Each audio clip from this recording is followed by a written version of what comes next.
دیتا ہے کہ جاری ہو جا،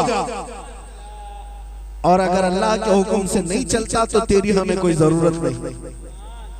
یہ خط میں جملے تھے، اور حضرت عمرو بن عاص کو لکھ کر کے بھیجا، ایک خط تو تمہارا ہے اور ایک خط دریائے نیل میں ڈال دینا، دریائے نیل میں ڈال دینا۔ جب یہ خط پہنچا، حضرت عمرو بن عاص نے دریائے نیل کے نام پر امیر المومنین کا آیا ہوا خط لے جا کر دریا میں ڈالا۔ روایات بتاتی ہیں اچانک جوش آیا پانی میں اور 16 گز اوپر پانی پہنچا۔